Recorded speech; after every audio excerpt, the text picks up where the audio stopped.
Hello student, आपका स्वागत है मेरे जीके जी अकेडमी चैनल में।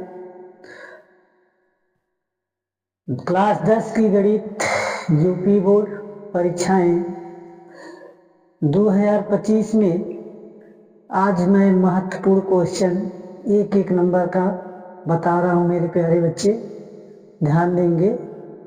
ऐसा क्वेश्चन बोर्ड परीक्षा में आता है, मतलब मैं गारंटी नहीं ले रहा हूं कि ये क्वेश्चन आएगा, मतलब इस तरह का एक एक नंबर बहुविकल्पी प्रश्न पूछे जाते हैं। तब इस क्वेश्चन पर ध्यान दीजिएगा मेरे प्यारे मित्र। देखिए ध्यान दीजिए, प्रश्न नंबर 1 में दिया द्विघात समीकरण 3x + 4x - 5 = 0 का विविक्तर है। तो मान लीजिए यह दिया ना, द्विघात समीकरण 3x² + 4x - 5 = 0 का विविक्तर है। तो मान लीजिए विविक्तर है तो आपको विविक्तर का सूत्र याद होना चाहिए। यदि सूत्र नहीं याद होगा तो आप सवाल नहीं हल कर पाएंगे मेरे प्यारे मित्र। देखिए ध्यान से, तभी समझ आएगा।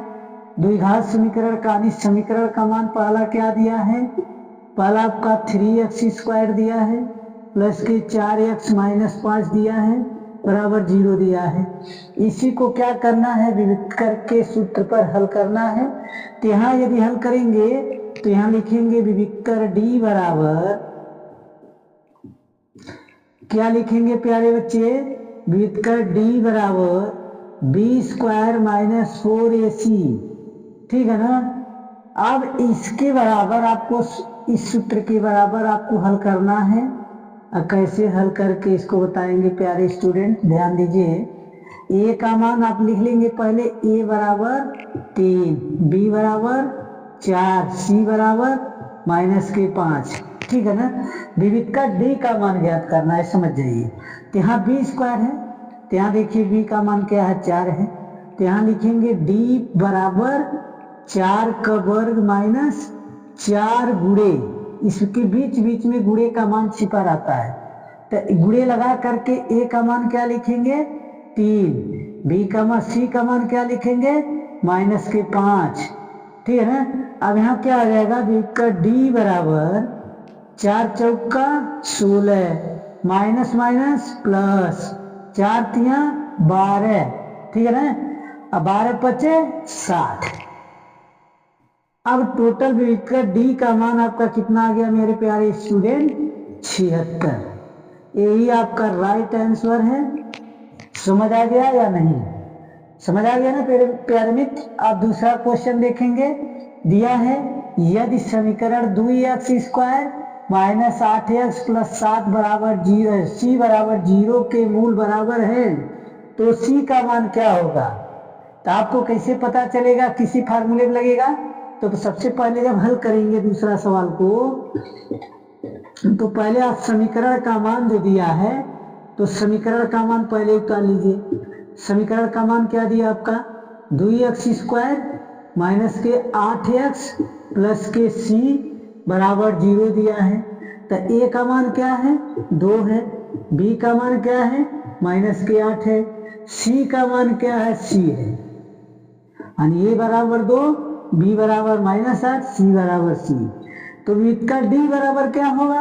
तो विविक्तर D बराबर लिखेंगे, तो यानी विविक्तर के सूत्र को लगाएंगे तो यहाँ क्या हो जाएगा? D बराबर b² - 4ac बराबर 0। इसी फार्मूले पर इसको हल करना है। तो यहाँ देखिए b का मान -8 दिया है तो बराबर -8 का वर्ग हो जाएगा। 4 गुणे, बीच बीच में गुणे का मान छिपा है मेरे प्यारे मित्र। तो यहाँ क्या हो जाएगा? ध्यान दीजिए, a का मान क्या है?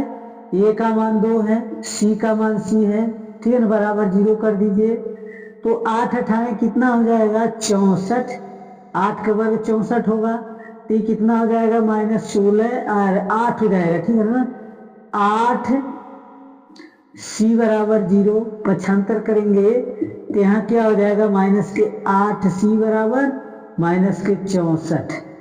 तो c बराबर क्या लिख सकते हैं प्यारे स्टूडेंट? ध्यान दीजिए, 8 8 64, तो यहाँ सी का मान कितना आ जाएगा आपका 8 आ जाएगा। इस तरह आप सवाल को हल करना है मेरे प्यारे स्टूडेंट, समझ आ गया? ठीक है ना? आप किसी जगह किसी कॉपी पर नोट करके इसको रख सकते हैं मेरे प्यारे स्टूडेंट, समझ आ रहा है नहीं? यदि नहीं नोट कर पाएंगे तो इसको एक बार वीडियो को अच्छे से ध्यान से देख लीजिए, ठीक है ना? नोट कर लेंगे तो अच्छी बात है। आप लोग विविध का डी का सूत्र हमेशा याद करना पड़ेगा आपको, और रिवीजन करते रहिए क्योंकि परीक्षा करीब में आ गया है, ठीक है ना? समझ आ गया ना? अब प्रश्न नंबर आप देखेंगे मेरे प्यारे मित्र, तीसरा ध्यान दीजिए। यदि द्विघात समीकरण 3x² - 6x + k = 0 के मूल समान है तो k का मान ज्ञात कीजिए। इसको कैसे हल करेंगे ध्यान दीजिए। तीसरा क्वेश्चन को सेम उसी फार्मूले पर ये चारों सवाल हल होगा।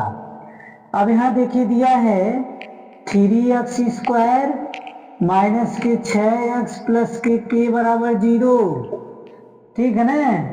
दिया ना, तो उसमें क्या है मूल समान है तो k का मान ज्ञात कीजिए।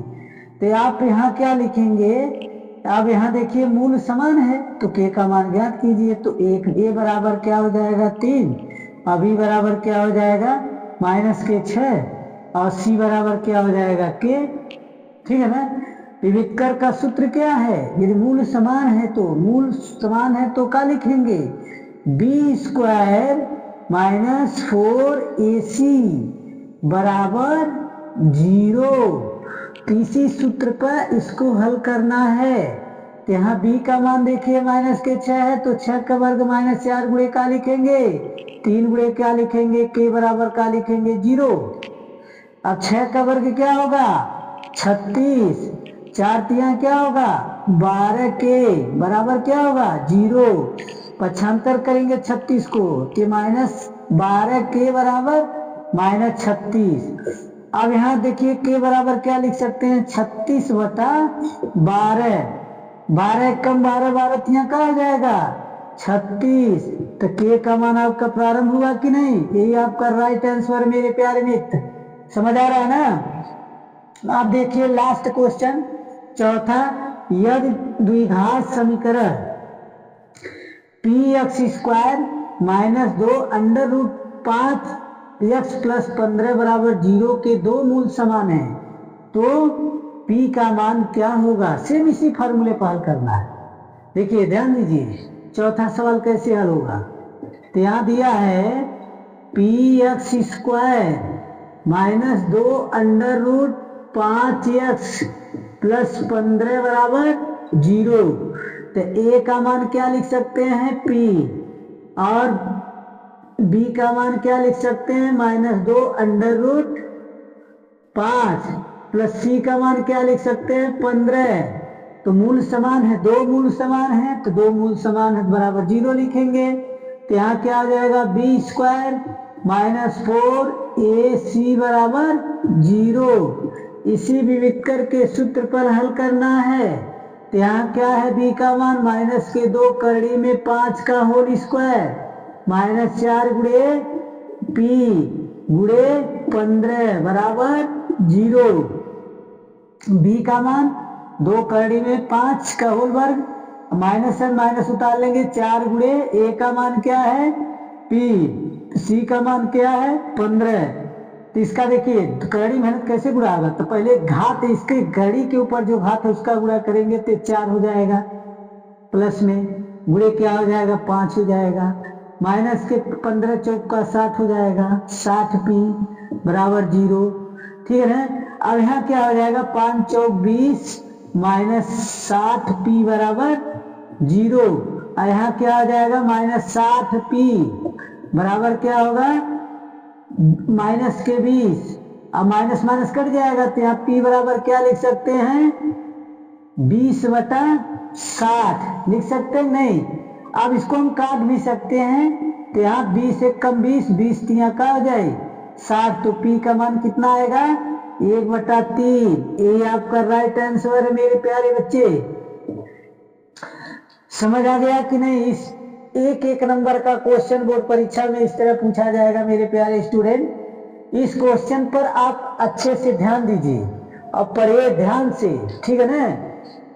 कोई दिक्कत है तो आप जरूर कमेंट कीजिएगा, ठीक है ना। यदि मेरा वीडियो अच्छा लगा आप लोग को तो लाइक सब्सक्राइब करना मत भूलिएगा। धन्यवाद।